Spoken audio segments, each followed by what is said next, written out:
was sitting in the doctor chair because I was about to... Hey guys, Isaiah Gamer 2010 here, and today we are going to be watching this video. So yeah, let's start. So I was sitting in the doctor chair because I was about to donate blood, because I do that, and I was thinking, the next video is like 6 minutes long. That's twice as long as my other videos. I need to come up with a super short video to keep my viewers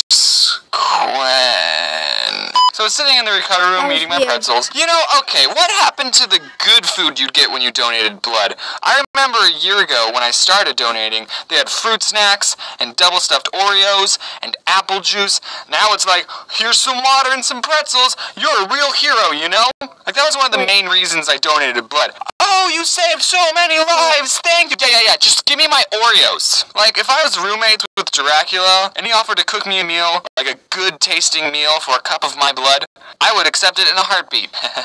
I mean, not every day, obviously. Maybe like every Friday. So this all happened about an hour ago. Well, probably like 2 days ago when this video comes out. And if you're watching it a year from now, it happened about a year ago. So, sorry if I don't sound as animated as usual. So it is entirely possible that someone watching this has my blood in them. And I think that makes us related. By blood. So I got into the blood donation business because my dad has O-negative blood, which is the universal donor blood. They keep O-negative blood on ambulances because O-negative can give to everyone. There's no blood tests needed. But I'm O-positive, which is the most common blood type. So I'm not special. One time I was in a child development class, and I don't know how the topic came up, but my table started talking about blood types. And I said, oh, I'm O-positive. And this girl across from me says, oh, I forget mine, but my doctor said I'm the universal donor. And I said, oh, that means you're O-negative. And then the teacher walks by and is like, oh, you're talking about blood types? What are you, girl? And she says, O-neg. She said O-neg. Like, so many people have asked her what her blood type is, and she didn't want to waste her time any more than she had to by saying a tiv. You didn't even know what your blood type was until I said it. And then I don't remember why, but she got her donor card out of her purse, and it says what blood type you have, and she says, huh, on here it says I have O-positive. So I guess O-positive is the universal donor. And you know those moments where you want to argue with someone because you're so obviously right, but you just don't care enough, and you don't want to talk to the person any longer than you have to? You know those moments? So I go, oh, yeah, I guess you're right.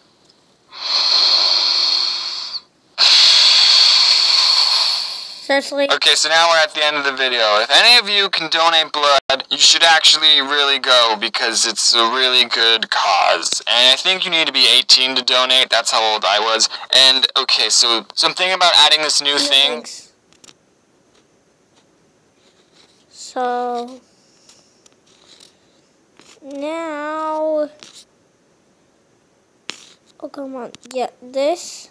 So me and my friend Jaden from Jaden Animations recently attended VidCon 2K16, and Jaden was lucky enough to be a featured creator and talk on the panel. She got the legendary full access pass, meaning she was allowed to go backstage, get free food, and stay in the Hilton Hotel where all the other featured creators were staying. And she was allowed to give said passes to other people of her choosing. So Jaden was nice enough to give me one. I became Jaden's +1. Well, okay, she also gave a pass to her mom and her mom's friend, so I guess I was her +3. This was my first VidCon that I attended, and I had such an awesome time meeting all my YouTube friends, and also meeting all of you guys. Sorry if you couldn't make it, I would have loved to meet you. Life-changing is probably the best way I can think to describe the whole experience. So me and Jaden, and I guess Tony was there too, we get there the first day, and we're just walking around the convention, and we picked up these free wristband things, you know, like the wristbands that you could slap on your wrist and it would like bend around your hand.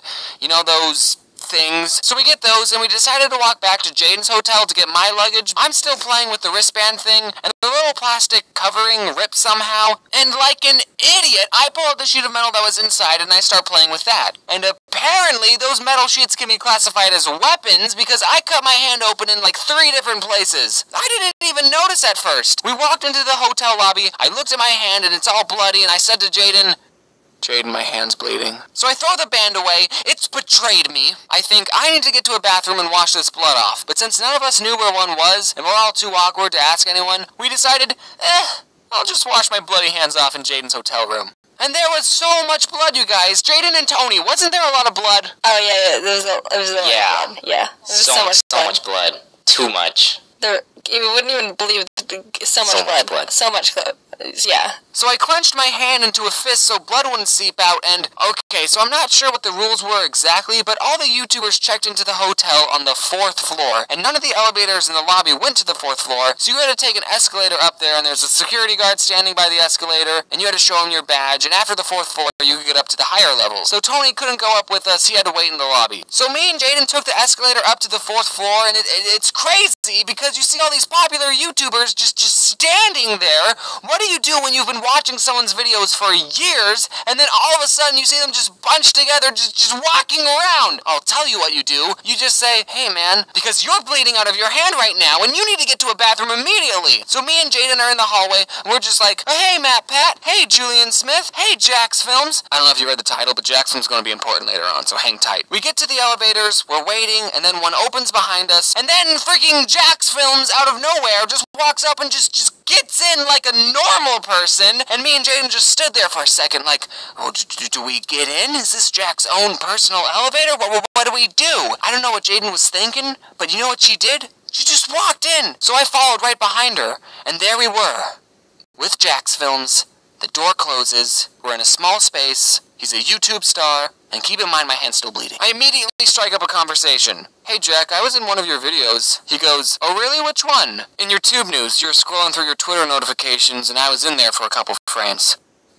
And then Jaden said that she was in one of his tweets. Jack made a tweet complaining about all the people named Jack that were going to VidCon, and Jaden's name was there at the bottom blurred out. So then Jack said something like, oh, that's cool, so what do you guys do? And I said, oh, I make YouTube videos, it's kinda stupid. Because I'm so used to telling other people I meet that I make stupid videos, but then he says, it's not stupid. And I think, oh, he's right! It's not stupid! I told you this trip was life-changing, and then we told him the names of our channels, and then the doors open, we weren't in there for that long, and he goes, oh, it was great to meet you guys, and then he shakes Jaden's hand, and that's when I remember, oh, that's right, I'm bleeding. So he shakes Jaden's hand, and then before he even gets a chance to shake mine, I just walk out and I don't look back. He probably thought I was really weird. But the story doesn't end there. Nope. So I think, man, this would be a great video. I'm going to make this whole experience a video, right? So later, after I was properly bandaged, me and Jaden go to this secret backstage food place where all the YouTubers go and eat because they can't eat in public. People aren't supposed to know we eat food.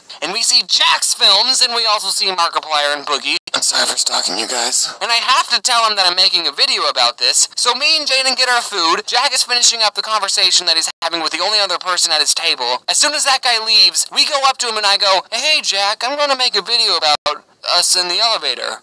Why? Because I was bleeding out of my hand the whole time. And then he laughed! I got him to laugh! So then I said, so yeah, just be on the lookout for that, that's all I wanted to say, goodbye. So that was me meeting Jax Films for the first time. I just realized I never mentioned who Jax Films was. I just assumed all my viewers knew him and his videos. I also just realized that I have no proof that this actually happened, except for mine and Jaden's word, and also Jax's word if you're watching. Have any of you guys ever bled in front of a YouTuber that you looked up to in an elevator? Tell me below in the comments. VidCon was super awesome. Like seriously, meeting all my fans and having so many people excited to see me and my friends was so surreal. Thank you. Also, you may not have known, but we were handing out tote bags at VidCon. So yeah, you can check out the video. Here, it's from the Odd Ones Out. So yeah, my favorite one is this one. Death in a kids movie! No one dies. Not even the bad guy dies. And so I'm offering this simple phrase. And so I'm offering this simple phrase to kids from 1 to 92. I'm 93. Do I still count? No, Grandpa, we hate you. Just so you know, that gag was based off a comic I made back in 2014. So I wanted to make a Christmas video, but I didn't know what to talk about, so we're just gonna sit here and roast marshmallows by this PNG of a fire.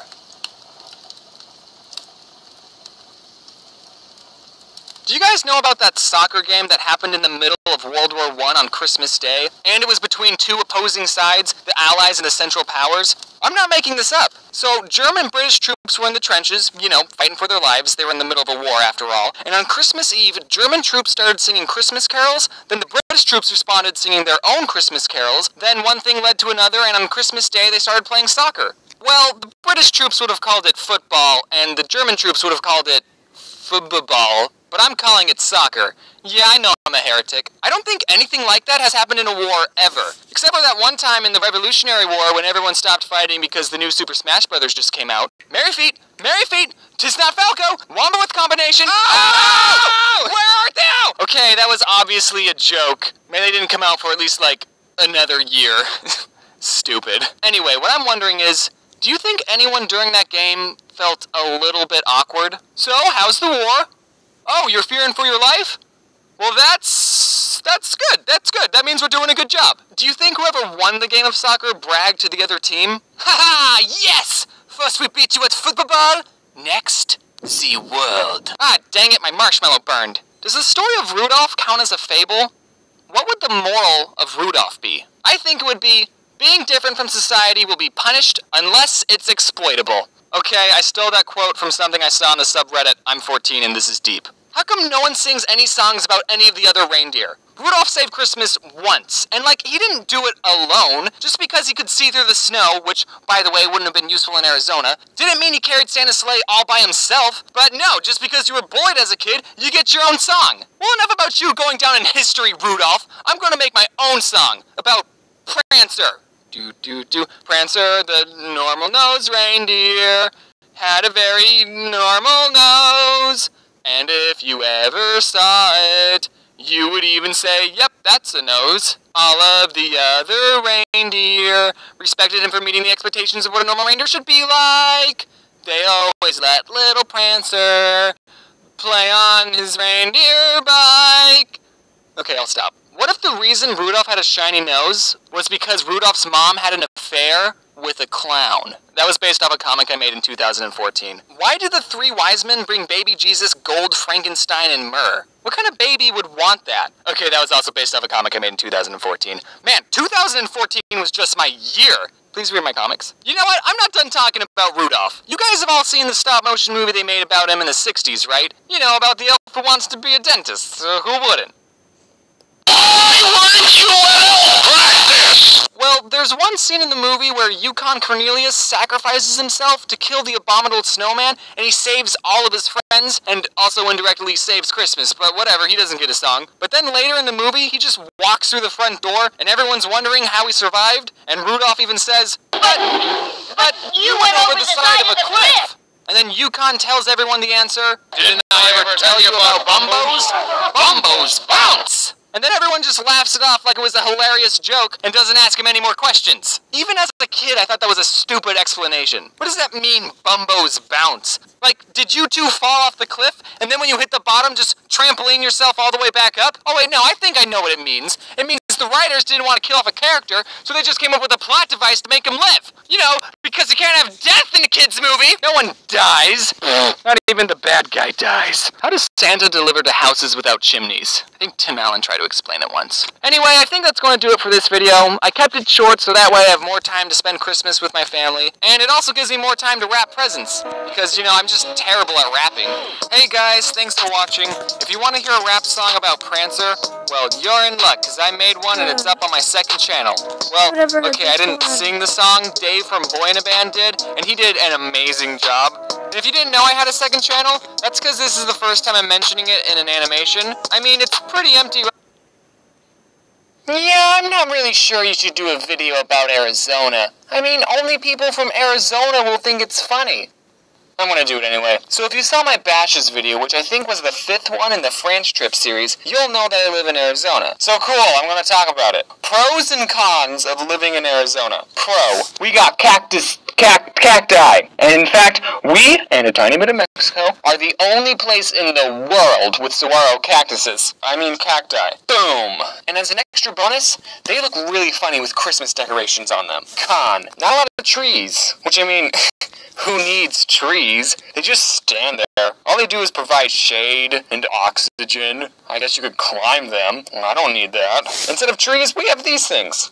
Pro, we have In-N-Out. Okay, that store technically originated in California, but it's moved to here, and it's delicious. I actually applied there, and I got an interview. They didn't hire me, though.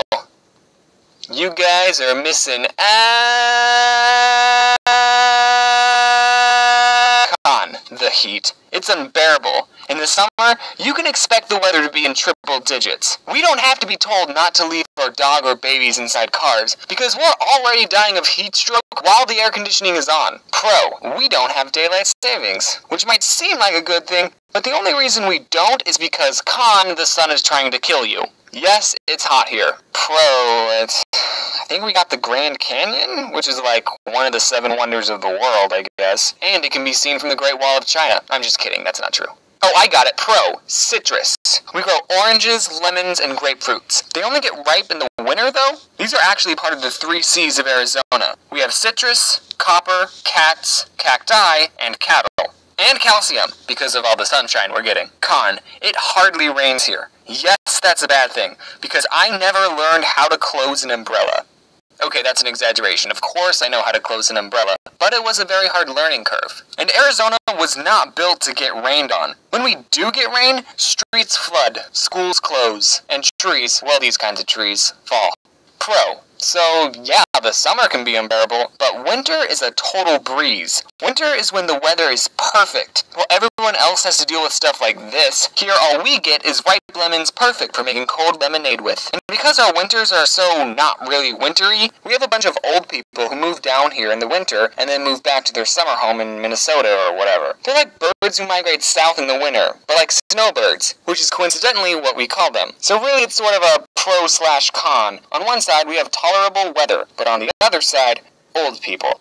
You know, I can't really think of any more pros, so we're just gonna say more cons. Apparently Phoenix was ranked number 10 on the rudest cities in America, which, okay, how do you measure a city's rudeness level? All of my friends are pretty nice. Was the person making this list, like, seeking out rude people and comparing them to other cities? Like, oh, this person in Phoenix called me a piece of shit, but this person in Wyoming only called me a piece of crap. So, I guess Phoenix just has more rude people. Add it to the list. And also on the same list, we apparently had some of the worst drivers around, which I can sort of see because everyone here drives 7 to 15 miles over the speed limit. But I really hate slow drivers, so it's kind of a pro for me, but I guess it's a con. Also, did you guys know that a haboob is another name for a dust storm? And I know this because we've had to use that word before. And because we call them that, dust storms become 20 times more awesome. In fact, we're probably excited to see haboobs just so we can make jokes about them. As soon as we see a cloud of dust on the horizon, we all go, guys, it's a haboob! You guys remember? This is what we call it. And then we go inside and make jokes like, oh man, this is one massive haboob. And lastly, probably the worst con of all, the heat.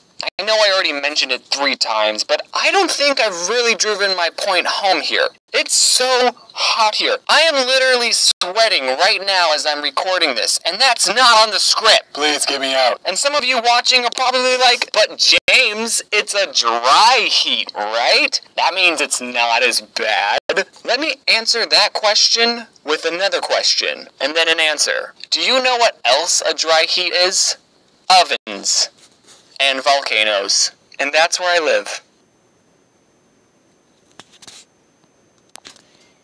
And thanks for watching. I hope you enjoyed. Bye.